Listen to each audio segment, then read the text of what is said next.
Greetings, ladies and gentlemen. It is your favorite Dark Sorcerer here. And tonight, I'd like to just kind of reflect a little bit about the rituals and events that have taken place over the last couple of months. Since I've taken a 2 to 3 week vacation, so to speak, from doing videos and, you know, socializing with other practitioners, I thought I'd take a moment and kind of reflect a little bit about the rituals that I've performed over the last couple of months. Now, as I've stated before, the month of June was a very powerful rite. It took 34 days to perform. It surrounded the Black Fast, which is an extreme form of fasting that goes all the way back to the 11th century and is a Catholic tradition. The rites that I was performing every night was the rite of a grave lord. And this is where I personally went in and petitioned the restless spirits, the dead, and the undead of a cemetery. Night after night for 34 nights. I walked 2 miles one way.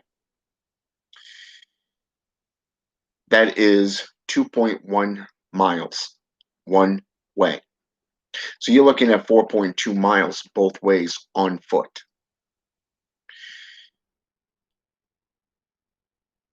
Another 20 minutes just getting into a state of meditation.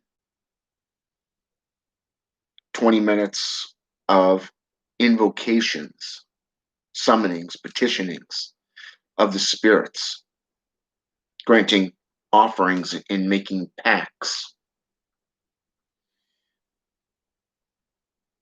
I even performed the triangle of evocation, 3 spots in this one cemetery. And what was ironic is that during the first evocation, or the first point, it was like the moon dimmed. It was like just the light just went out and the night sky just became black. I saw flashes of lightning, gold flashes. A wind picked up, and you could feel the presence. There was definitely a power there.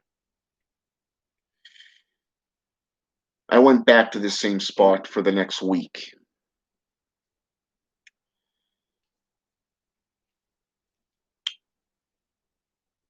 And then I went to a different location within this one graveyard. And I began the second point. The second point of the triangle of evocation.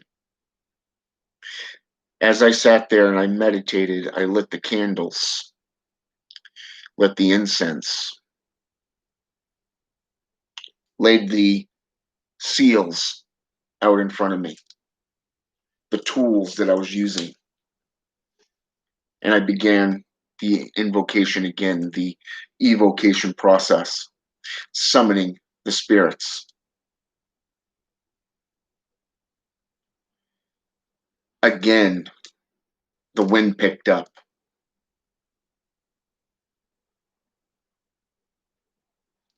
The lights grew dim, but there was no lightning this time. No.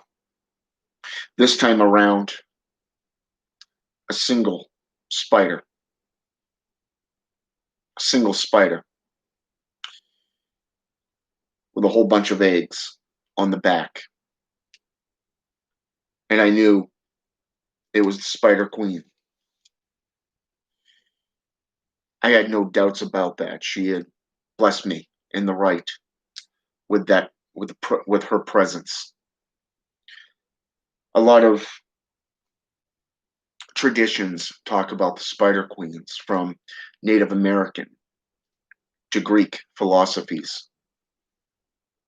But to see it firsthand while doing the second point in the triangle of evocation, that was something unique. Hey, Judy Carter. Welcome to the channel.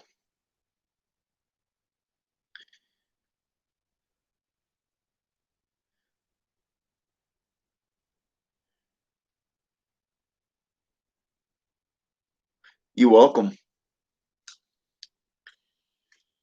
I'm glad you find it useful and enlightening. So, anyways, I did the right again. I called upon these beings and I continued going to this spot for the next week. The third week, I went to the third point. I laid out the tools, lit the candles, the incense, laid down the seals again, and I began chanting, calling on the demonic, the Demerge, the spirits of the dead, even.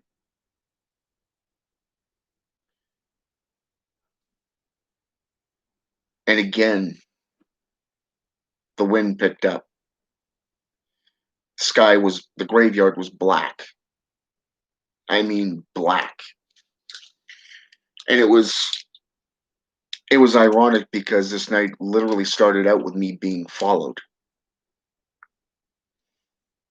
Literally being followed by people, by one individual, for about a mile and a half. I saw more cops out that night than anything. It was weird. And then when I entered the cemetery to begin with, it was like this deafening silence. I had this feeling rise up inside me like something or someone was there. It was like the spirits of that graveyard were letting me know that there was someone that shouldn't be there in that cemetery. I I took out my headphones and I turned off my cell phone, so there was no light whatsoever, and I listened. Sure enough, I heard somebody approaching, singing even. So I stepped off the main road and just stood there. And I watched this individual walk past me within spitting distance. He had no clue I was there. I was shielded, protected, made invisible to this individual who has obviously been walking in darkness and should have been able to see me. But yet, he walked right past me, unaware, completely oblivious to my presence being there. It was an amazing experience. And like I said, I went to that third point and performed the same ritual again. The wind picked up. The entire graveyard was like a blanket of darkness just fell upon it.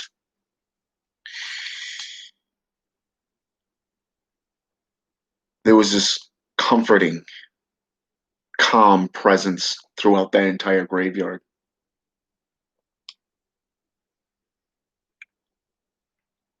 And like I said, I did the evocation, utilized the same individuals that I had before, not just calling on the demonic this time, but I called on the buried king. I called upon the witches of the depths. I called upon spirits of Caractères to come and join me. I had been petitioning myself, them for this title, to bestow this title upon me.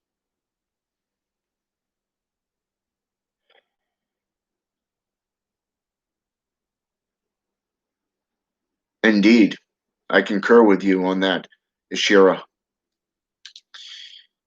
The Canaanite god himself, because he was one of the ones that I called upon, the 9 kings, the 9 infernal gatekeepers, were just a couple of the groups that I called upon that night, upon those 3 specific nights. And what was ironic is that for the rest of that time period, I literally was walking around in bare feet, getting to know the energy and the currents, walking through the graves like a wraith, a reaver, just a banshee, even, just walking amongst them like I was one of them. It was the most powerful ritual and rites that I've ever performed. It was amazing. To put these experiences into words is something that's not only difficult, but mind blowing. It's something that a lot of people, at least those of practitioners of necromancy and demonolatry, or even Satanism for that matter, experience firsthand. That's if they're lucky enough to actually make a strong current, that strong connection with the spirit, or even the spiritual nexus, the spiritual planes. Since then, I've been doing a lot of reconstruction, rearranging of my altar room, my inner and outer sanctuaries, performing rites and rituals, drawing the seals, preparing my altar. I changed it once before, and I placed down a circle.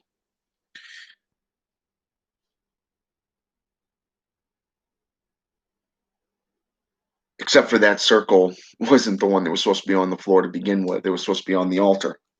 So I had to switch it up. And when I came across this other circle I went to my elders and I explained. I said, "Hey, what's going on with this other circle?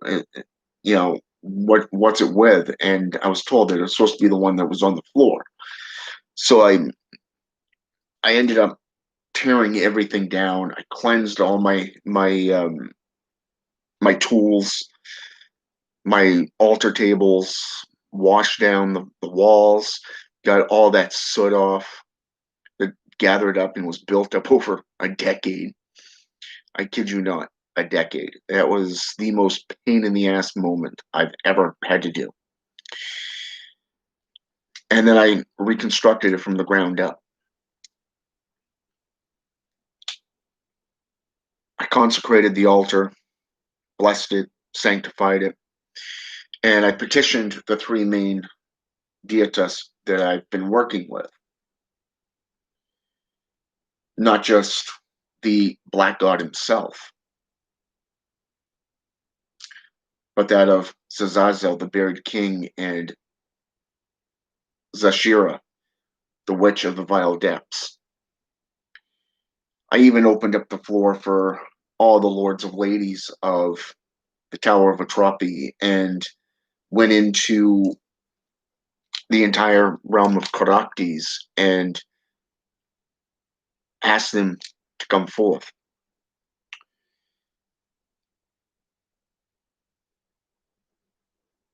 Utilizing offerings and prayers over the last month, giving offerings of rum, vodka to Zazazel into the tower, utilizing the incense that is associated with death.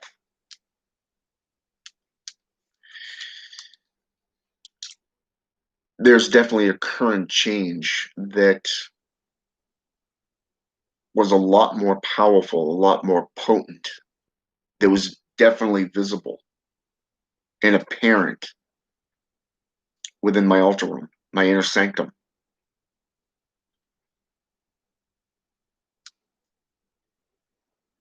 And then recently, I performed the rite of awakening, the rite of naming, and performed the blood pact with Zazazel.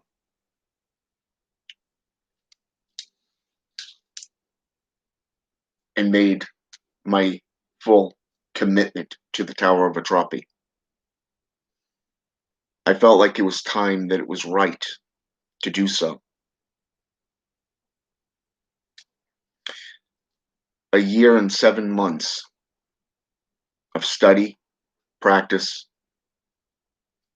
intense rituals, meditation, performing the void meditation, summonings, researching the seals and the sigils, the towers,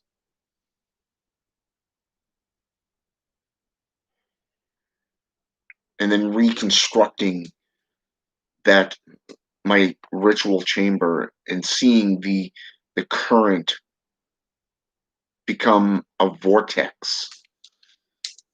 And ironically, I spoke on this in a video on Facebook of how it felt like vertigo. Yeah, first time I utilized that seal on the floor and petitioned the Tower of Atrapi through the black,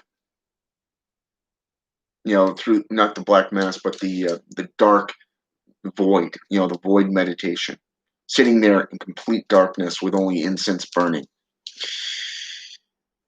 It felt just like vertigo. It was like stepping into a vortex of darkness, and I loved it. I loved the feeling of it. Felt natural. It felt right. And then I came across it, and I was going through the Left Hand Path book of put forth by Sumner Stredwood, and I was reading about this and preparing for these three rites: the blood pact, the naming, and the awakening. I could not believe that someone else had the exact same experience,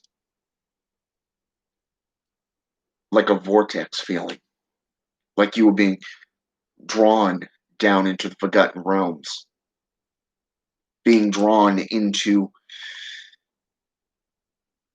that very kingdom, the Black Court. I have to say it's amazing. And I look back over my journey the last 17 months, and here we are starting the 8th month, the 18th month. And I've been completely dedicated to this path, this root working for 7 months, completely 7 months since January. And it hasn't been without challenges. I mean, don't get me wrong, I'm an Aries. I love challenge. Love a good challenge. Love a good fight too, but can't do that in these days and age, right? Especially with the laws and everything, unless you're in a competition, a sport. But hey, but yeah,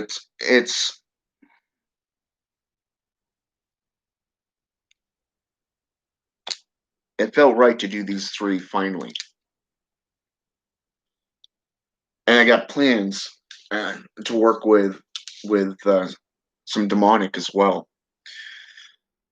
Some of which I've worked with for a few years, others I've worked with for years. But this is uncharted territory for me. I've never experienced a path working this potent before. And I've studied a lot of different paths. I've walked them. I've been initiated into a lot of them. But none of them have been this potent. And I have to say, I'm excited to see what comes next. Tonight, I went into my inner sanctum and I lit I lit the candles.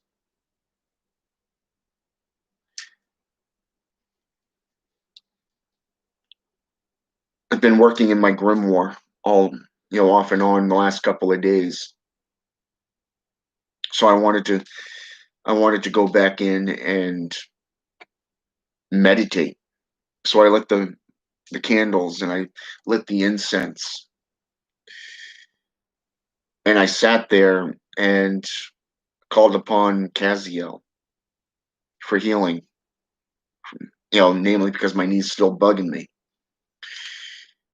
But I sat there for the main root working because I called upon Zeshira, called upon the buried king. Hey, Patricia. Welcome to the channel. So I called upon them again, except this time I just called on these three. Stated my intent for calling on Kaziel.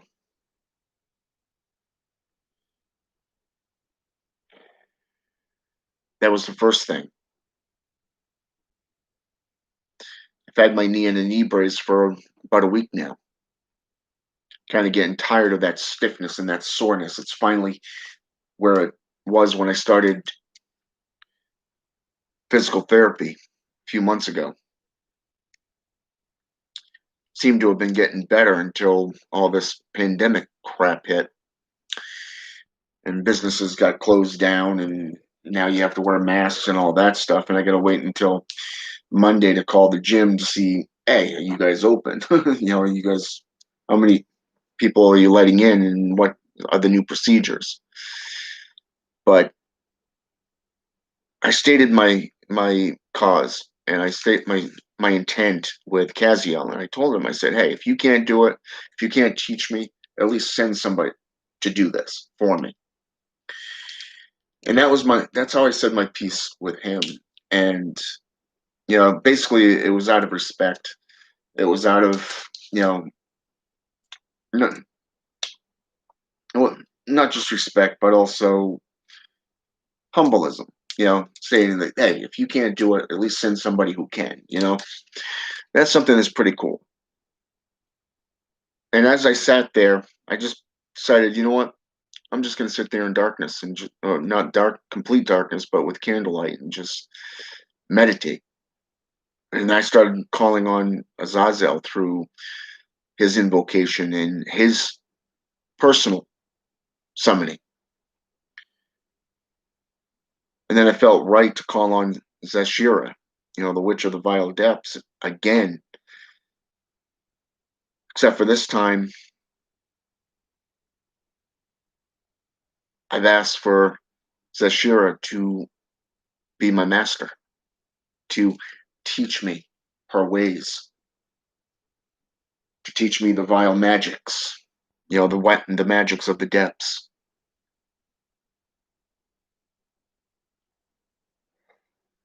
I've studied a lot of grimoires, a lot of ancient texts,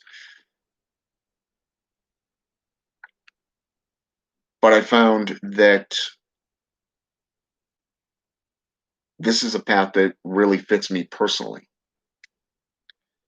So I'm going to pursue it full time. Now, as I stated in my last video, when I tore down my altar room, I let the demonic know, I am not breaking ties with you. I am simply reconstructing my altar room to make it more potent, more spiritual, so that we can begin the journey to a whole new level.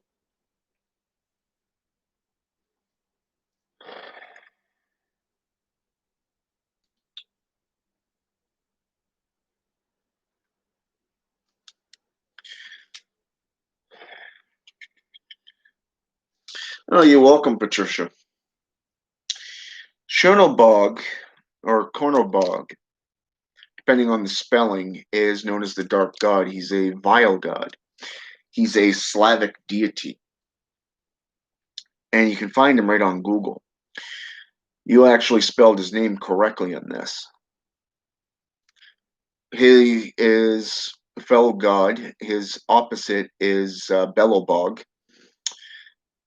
And like most traditions, you have the god of light and then you have the god of darkness. Chernobog is the black god in this case. He's associated with evil, vileness, magical operations.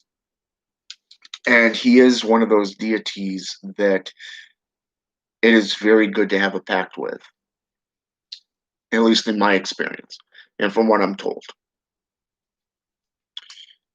Now, I can't speak to other people's experiences with him, but when I first started working with him, I found that he has underneath his tower, he actually has an individual known as Adnaan, Adnaan.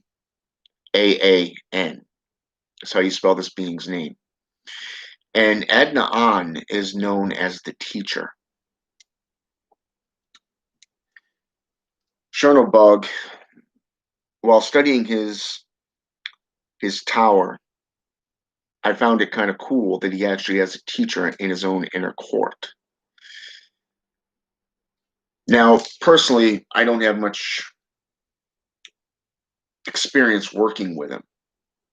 I made a pact with him. That was all I did. I called on him to make that pact, and then I give him offerings from time to time, and I thank him for what he's done and what he's allowed me to get into. Chernobog is, from what I've read, the self-appointed ruler of Nine Towers. This is according to some of the works put out by Sumner Strudwood in his books. Okay.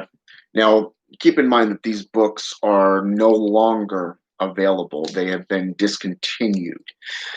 Um, so if you do come across them on the net, you're probably going to be paying a lot of money for them. But especially if you're getting them off Google or Amazon or wherever. Now, you can go into the Massageria and apply for discipleship, but that's up to you. I'm not going to tell you what to do or where to turn. That's up to you and you alone. But with Chernobog, he does have a few names, different spellings of his name. He is associated with the demonic. He is associated with the underworld. He was one of the, from what I can gather, through my own personal research, he's one of the main beings from that system. I would highly recommend that if you do want to work with him, draw out his sigil. Draw out his personal sigil and invoke him. Summon him. Make a pact with him. State your intent and what you want to do, where you want to go, what do you want out of working with him or his tower. There's a lot that you can do with him, but like I said, that's up to you.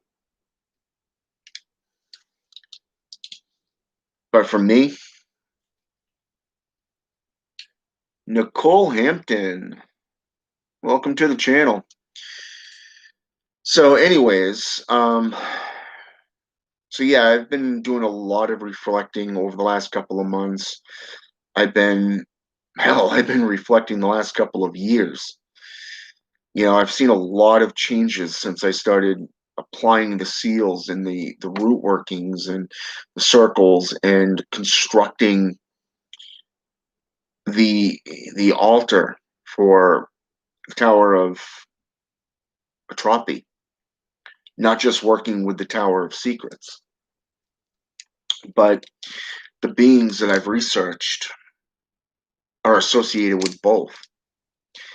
And I really like that because of the fact that just with two towers, I'm able to work with a lot of different beings, not just the Draelith or the Sith, the Draconic, the Witches of the Depths. You know, there's a lot that you can work with here, and it's something that I recommend because there's a lot of benefits here. In just 6 months, I've seen how putting up these seals, the banners even, have literally, it's like my Facebook channel just died down. I mean, all the drama that was on there just dissipated. The drama and obstacles in my own personal life just seemed to dissipate. Yeah. And that's ever since I dedicated. That's just over the last 6 months, 7 months. So I mean, this is the second time I've reconstructed my altar room in the last 7 months. So seeing how much has changed in that time frame, seeing the not only the benefits, but the, how should I say this, the kicking up dust, if you wish, of the those trying to be the adversary, so to speak. It hasn't hindered me at all. It hasn't afflicted me or my life. In fact, working with these beings has given me wisdom, a hell of a lot of gnosis, and experiences that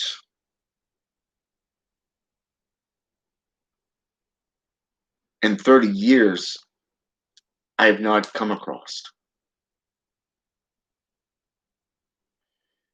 These beings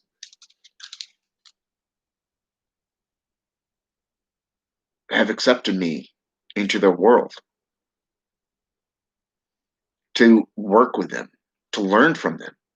It's not just a personal obligation to uphold my end of the deals and the pacts, but it's up to me personally to go out and research all these beings, to delve into them. And that's what I've done over the last 17 months and will continue to do for months to come, years even to come.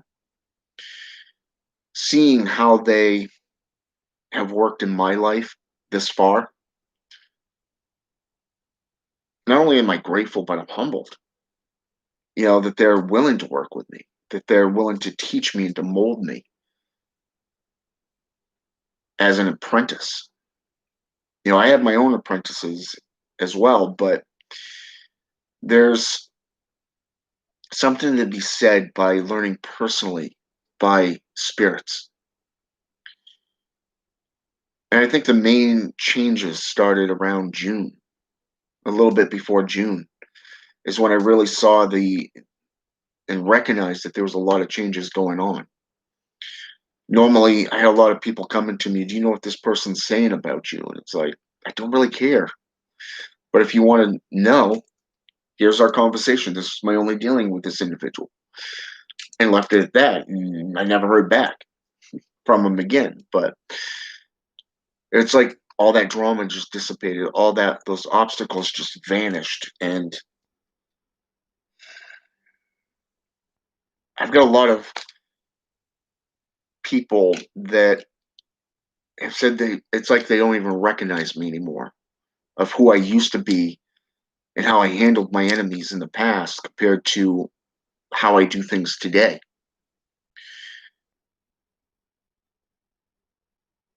It's what they refer to as self-evolution. You can either stay in the encampments and the adversities and the dramas, or you can evolve above them and begin your personal evolution into godhood. And one of the things I've learned is that your destiny is in your own hands. You can play the bad guy to the church if you want. You can sit there and attack people that you don't agree with if you want. That's up to you. But those who truly want to learn and grow are going to do the packs. They're going to do the work, and they're not going to worry about what people think of them. They're not going to worry about who's going to have a hair across their butt because you spoke on something. You know, it's just the way it is.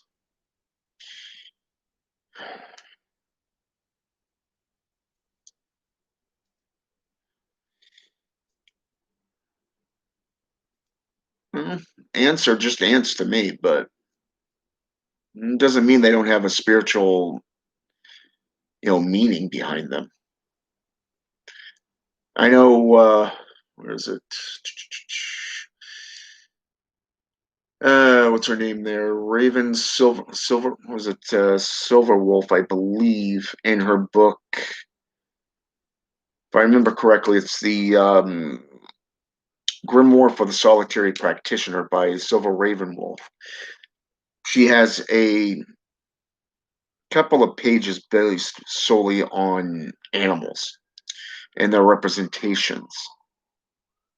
And it's something for you to look into, Nicole. Ants may be in there. I'm not sure because it's been a long time since I've read that book. Hmm. Seems like the cops are out tonight. Hmm.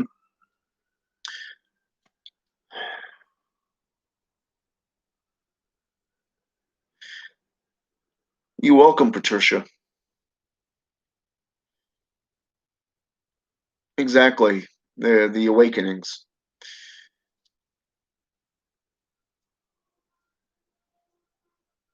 If you have the rites of the 13 tongues, or that of, say, for an example, the Black Scriptures, I'd recommend getting into it. Or even the Eye of the Oracle, even. Profane Seals is a great one because it has all the seals that you'd find in just about all the other books. But when calling on deities, there are a few ingredients that you can look into. Um,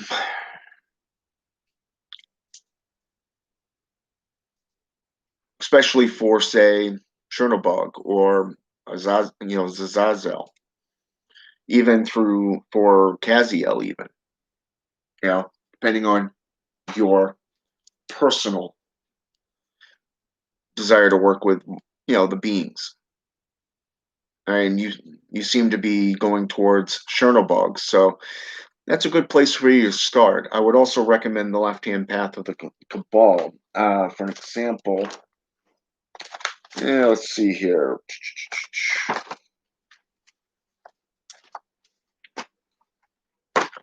Yeah, what do I do with them?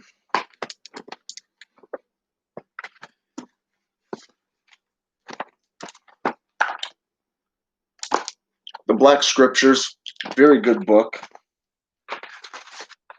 Rites of the 13 Tongues, Black Scriptures, and I believe I put the other ones back here. This is the one I'm currently in. Okay. This is the left hand. The Cabal Grimoire of Walking in Darkness. And I just got done with on page 36, which is the annual tribute. Okay. The end of that one there. Now, the Eye of the Oracle is one that's basically a lot of for things for divination and things for becoming an oracle or a medium, things for visual or meditative type ingredients. The Black Scriptures kind of tell you how to go about it, but personally, reading about it and doing it are two separate things. I would recommend actually doing it because when you step foot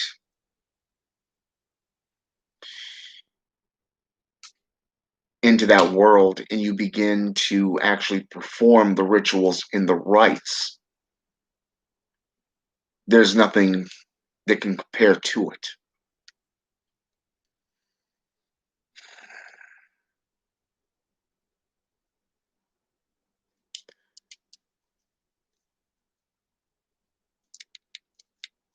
But yeah, those are the ones I would recommend to you, Patricia.